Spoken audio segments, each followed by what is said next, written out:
do Dawn and Natalie want to talk about? Dawn, have you got any questions for us? Okay, yes, little scenario.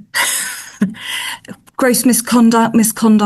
Yeah, I'm not sure. So, food and beverage supervisor came in on the Friday, used our spa facilities, paid full price, didn't ask for discount or anything, but proceeded to get extremely drunk. Yes, there's definitely failings in the management, how it was dealt with, but he sort of was here until 6 o'clock in the evening and then was told they phoned to get his partner to pick him up. He was due to work the next day, but he was so drunk, apparently they swapped his shift to not let him work the next day. Then he got home, kicked the door because the dog was barking, and he's broke his toe now. So yes, there's karma a little bit, isn't there? I think you're mute, yeah. Yeah, divine justice, I feel. Yes. So he's come in today. He has admitted that he was unprofessional and then he shouldn't have drunk. So we're obviously looking at a disciplinary, and I'm a bit sort of, where are we sort of came in on his day off. Policy's a little bit vague, nothing sort of written down, but there is an expectation about how you behave, especially as a supervisor. Okay. So I think you probably already know where this is going, because I can see you understand that this might be one that might be hard to pin on gross misconduct. If you really want to, if you're saying to me, I'm willing to be a little bit wild about this and I really, really want to, we can try with unprofessional conduct and all of that. But realistically, I think you'd invite him to a gross misconduct disciplinary potentially, but in the knowing that you're more likely to get a final written outcome than a dismissal, depending on how he behaves about it. Now, looking at how he's already behaved about it, he's probably going to be very contrite. Is that the right word? I think he's going to be very, very sorry and very understanding and very apologetic. And I don't think he's going to do something in that process that's going to make us go, actually, we're going to let you go. So realistically, I think that's where you're at with this. And then I think it's important that you do something. Sometimes things like this need to happen in our business for us to realize where the gaps are in what is covered by our policies and our processes and our way of operating. So I think that might be something that you might need to deal with. Yeah, there's a lot of failings on how they've dealt with it, their policies, it being picked up, then not doing anything about it. So I've said, whilst he did it, we allowed him to continue. Why did we allow him to continue? You served him alcohol. And if I was the solicitor on the other side, that would be my pot of gold. That's a sticky wicket, isn't it? Exactly. That's what I said because to them. I'll just say, but you all know me. You were all there. You kept giving me alcohol. Yeah. You even then changed my shift because you got me that drunk. How are you going to work? Like, that's a hurdle you're going to struggle to get over if you had to defend this. Yeah, that's exactly what I said. You know, their initial reaction is, quit, gross misconduct. And I'm like, hang on. You allowed him to continue drinking. It was identified at 11 o'clock in the morning he'd been drinking. And how is it from 11 till 6? He's still drinking. And he's still there. What happened? Why did his employers not call a taxi at 11 in the morning and say, mate, you look like you've had enough. Yeah. Go home before we end up with the situation. That's what should have happened. And that is where your other bit of work is. Yes. You need to look at who made those decisions. Oh, yes. Decided to continue serving him alcohol, who did nothing. You need to be looking at that. You need to be looking at who in the end decided, actually, we need to change the shift because he's that drunk. You need to be addressing, and those might end up in a few advisory notes themselves, in terms of along the way, how did we allow him to get to that point? Yeah. He didn't come in wasted. That would have been think. Yeah, but he didn't come in visibly. No. wasted. Yeah. So even if he had a bit of pre-drinking, I mean, God, before 11 in the morning, but hey. But still, you know, it's not like he turned up absolutely smashed. Mm. And again, then someone should have just said, nah, go home. Don't come in. Go home. Exactly. Yeah. Okay. Yeah. No, thanks, Nadia. I was sort of thinking that sort of final written sounded more. Yeah. Yeah. No, I think your thinking is along the right track. Yeah. Okay. No, thanks, Nadia. All right. Any other questions? Oh, yeah, Sean. I'm back. Yeah, I made it back. My computer decided to shut down and then to do a BIOS reboot. I'm like, no.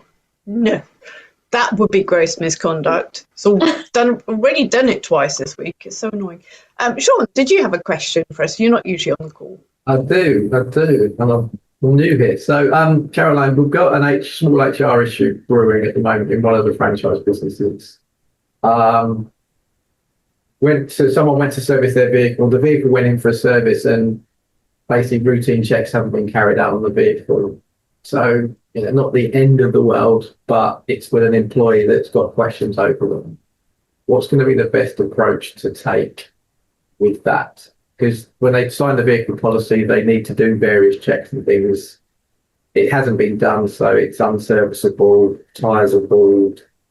It's related to Ash Bincliffe, who we've had a little bit of dealings with. It's the same employee. I gave the advice that you need to call the person in and have a conversation to reset your expectations and what you're expecting. But is it likely to be a disciplinary or just an advisory meeting? But remind me, she's over 2 years, isn't she? No, a year and a bit. Okay, well, Nadia can probably jump in, but I would have said you would just terminate, to be honest, given there are other issues as well. So as I'm not always dealing with HR these days, under the new employment rights, is that only counts for new employees, not past employees? No, but the employment right change you're thinking about here, I'm assuming you're thinking about the 2 years being reduced to 6 months. Yeah. It's only going to be a thing from January. Just January coming? Yes. So, and we have somehow the government has communicated it in a way that has made everyone think it's live already. I don't know how, but you must be the 20th person in the last 2 weeks asking this. So don't feel bad. So it's only going to be a thing from next year. So you have this small gap where you can still do this. But I need to say that I realize there's a lot of history maybe with this person. Does she have any protected characteristics? Because before we'll still do it. We just need slightly different approach. Yeah, not particularly. I mean, there was a concern around health, but that's been dealt with and covered and cleared. It doesn't mean it wouldn't come up if she was not, if the person wasn't, in the right place. But I mean, we kind of put that all to one side. It was a big question over the two, could we just move on and just say part company and understand that, she might, or the person might come at that franchise for the reasons I said, for help. But we don't think it's an issue. It's been discussed. It hasn't been documented because we didn't want to make a thing of it. So we kind of have a clean slate, but I think there is still a little bit of a question. But let's assume that we don't want to dismiss her. We just want to go through a process. Okay, yes, but how formal a process do we do? Yeah, but why would you not want to dismiss her? No. Well, I'm trying to get a better flavour for how we need to deal with it, and I need to go back and advise our franchisee. I would be inclined to say, let's just dismiss and move on. That's what it's just. Yeah, so there have been other issues. I appreciate there's a history we're not going to go to here, but this is it's almost sounds weird, a no-fault dismissal, because there's a policy about the company car. This is what you're required to do. You've not flagged up that you can't do it because of any other concerns. You've just not done it, and now we've discovered that. that is then something that is independent of protected characteristics. Now, you could have a conversation with her and say, look, let's talk about this situation, see what comes up as a reason. I feel, having had some interactions, there might be something along the lines of, oh, well, I just forgot. That's fine. We can work with that, because that means it's a green light for a dismissal. If then any protected characteristics are brought up as a reason as to why they can't do it, that's fine. You could take that. Then you could say, okay, we're going to come back and talk to you at a different time. You should be doing a disciplinary. You're right. That is a possibility. And it would be, I would say, final written warning for health and safety infringements. Right, okay. And again, sorry for being the novice here in the room. If it's a disciplinary, can they invite someone to the disciplinary with them? Or is it? Yes, a colleague or a trade union representative. And if they ask for somebody else, we can make a decision, but legally we don't have to. So it's just a colleague or a trade rep. And Carolyne's frozen. It's a lovely picture. Yes, no, I just needed to find the unmute button. Yes, absolutely. But Sean, just come back to me offline, because I just want to send you an overview of the entire process, because you can't just jump straight into a disciplinary if you don't have the solid investigation. It's not a step you can skip. So I know you've probably done a lot of that investigation already. You may not need to have to do more, but I just want to look at what you got before we skip to the next stage, and then maybe this wasn't complete. And also the disciplinary has to be done by someone who's not been involved at any point. So it's not going to be you at this point, I expect, because I think it sounds like you've maybe been looking into this already. No, it might well be me, actually, because I'm not. I mean, someone came to me to seek some advice, and I gave them my advice. It just fortuitous, the call came up with my feed. I thought, let's just jump on, have a quick conversation. Okay. Well, that's handy then. Yeah. So let's just catch up on offline about this. I just want to make sure you've got the whole process. I would hate for you to go to disciplinary and then at some point realize actually that's all invalid now because the investigation was incomplete. It may very well already be enough. So let's just catch up on that. And then, yes, the question you asked, it's just one of those two, a trade union representative or a colleague. They get 3 working days notice, which doesn't include Saturdays and Sundays, just making sure for leisure businesses who work on Saturdays and Sundays, we're talking bank days here. And yes, they'll be in writing with all of the evidence listed and all of that. Just while I've got you, we can talk offline, but my challenge back to the franchisee was that your expectation is and then the written is to do these things. Did you ever give any training on how to do those things? And the response was, well, my expectation was they know how to drive. So my assumption was they knew how to do these things. So, there is a potential that would be fired back at, or, I didn't know how to do it. But is that a reasonable defence from an employee to say, well, I didn't know? Well, I think that is something I would probably address based on the fact, for example, if she says, I didn't know I didn't know how to check if the tires were still okay. Okay, but the policy doesn't say that you personally have to check that the tires are okay. You could take the tires, you could take your vehicle somewhere where it's checked. A lot of people don't know whether their tires are still okay or not. It's not something everyone knows how to check. Yeah. But we all know that at some point we have to take our car somewhere for someone to say your tires are still fine or you need tires. So that can be challenged. If she's like, I didn't know I had to have the windscreen checked. Oh, well, there's a great big crack in it. So, but I didn't know if it had to be replaced. Well, did you take it somewhere? No. Do you see what I mean? So there's most probably an answer to that challenge. Okay, lovely. All right, no, thanks, Nadia. Appreciate that. No problem. Anyone else with any questions? We like complicated questions. Please keep sending them or giving them. So I did email this question this morning, but it's not particularly sensitive. So to save everyone time, I'll just ask now. And if you want to reply later, that's fine. So we've had a chap who has been off sick for 4 weeks because he had surgery on his elbow. He's a manual worker in a factory. All fine. He gets 3 weeks paid company sick pay, which he's had, and then a week's statutory sick pay. And he was due back to work today. Hasn't come in today. He's sent an email to his manager saying the hospital recommended he doesn't come back to work yet and not to lift anything with it. I will go to the doctors today and see what they say. Then he says, I need the money, so if I could get a fit note, would you have any light duties? Or do you think it would be best if I stay off another week or so? So I know from previous conversations that it's seriously down to the employee to say whether they're fit for work or not. But my main question is, how do we reply to this particular message? I'm hoping to run the payroll today, but I could leave it till tomorrow.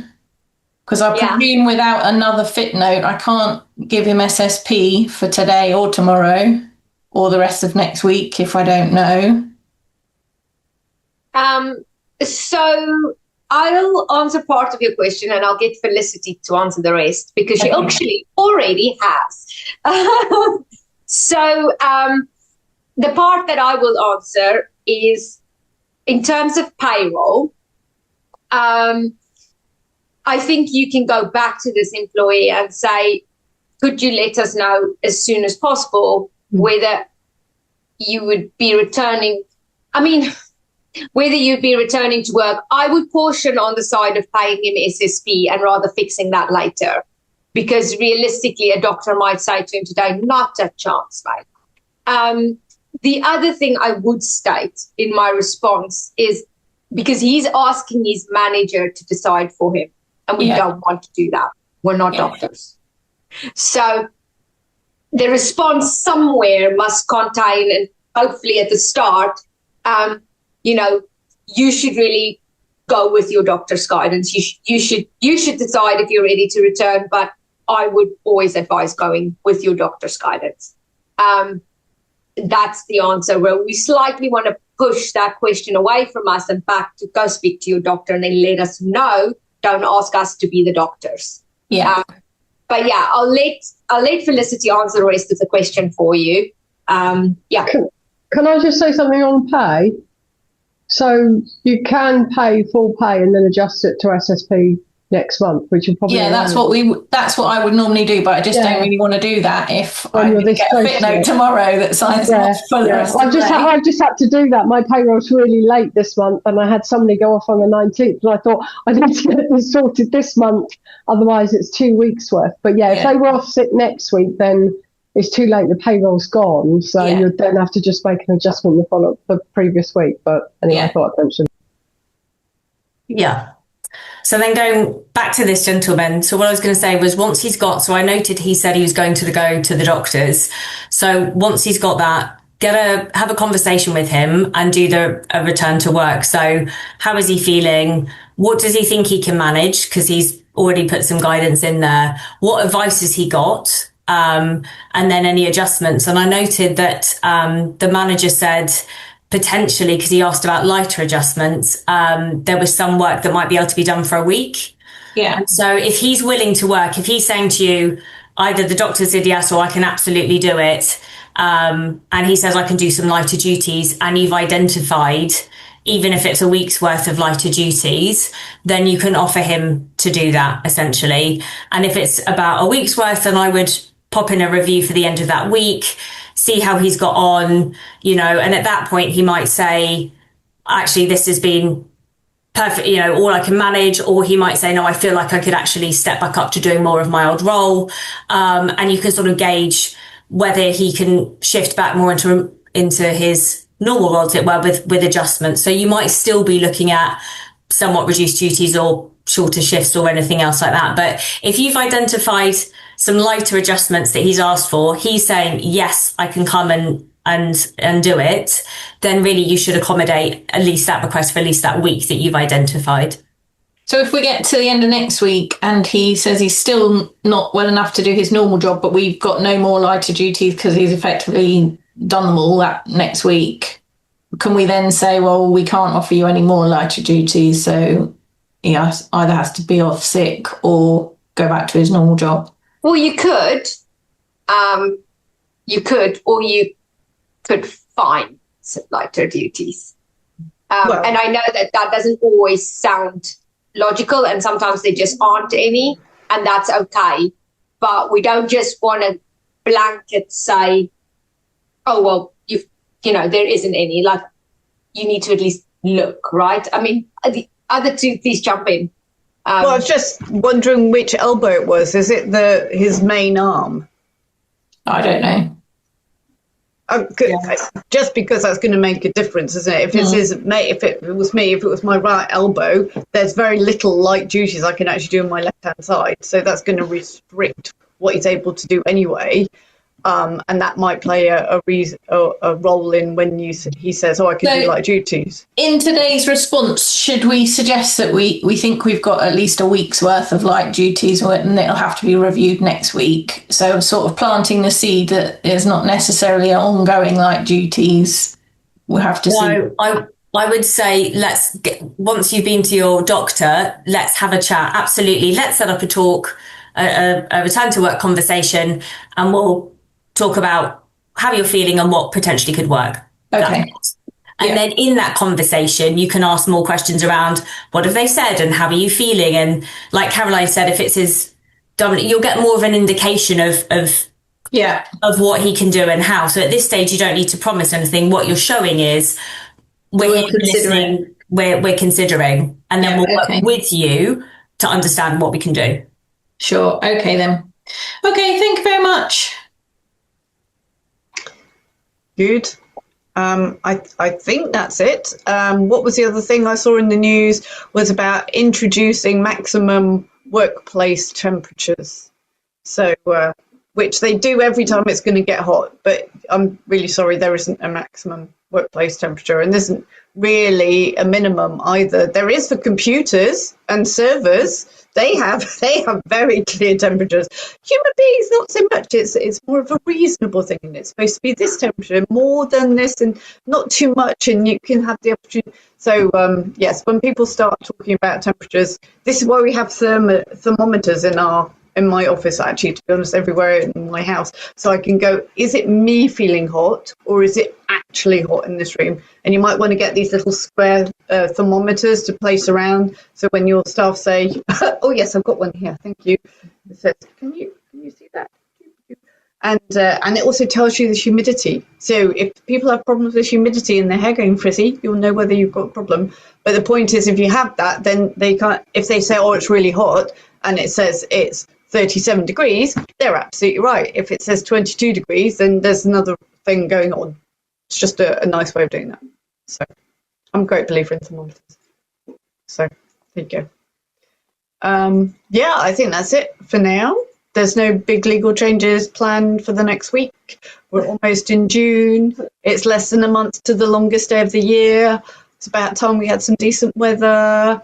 Have a good weekend, even if you have to work, and we'll see you here next week. Okay, bye. Carolyne, Oh, Sean. I've got a question, sorry. I did put my hand up politely. Don't be polite, Sean. Yeah, don't be polite, just shout. Yeah, sorry. And 24.7 degrees, you're hot-blooded, Jesus. Right, no, Martin Norbury put something out to me the other day about what he puts in his contracts. Does he?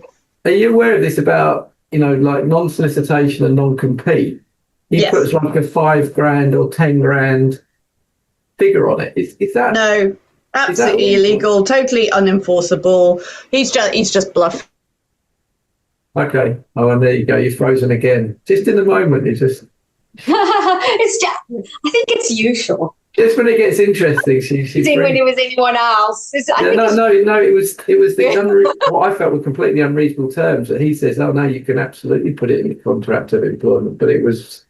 You can absolutely put it in the contract of employment. You can't do anything with it. Right, okay. And unfortunately, actually, restrictions are a very fiddly thing. And you'll find, unfortunately, a lot of the time, you're going to not be able to do anything with them anyway. No, that was my thoughts on it. But when I heard it, I thought, as we were in this conversation, I just thought I'd put it out there and see what people said. So no, I was thinking it's completely unreasonable to do it. But if you could have done it, I would have done it. That's great. No, you can do it to sound scary and sound mean, but you can't actually use it. You can't actually do it, which then you're just going to end up looking a bit silly. No, that's fine. No, lovely. No, very interesting. Thanks for your time today. No problem. Thanks, everyone, and we will see you next week. Cheers, Nadia. Do you want me to call you about the process? Yeah. Give me a ring. Okay, will do. Okay, bye. Bye. Thanks for watching. If you want a free peace of mind call with us to discuss your policies, handbook, and any burning staff issues in your business, click the link in the description below.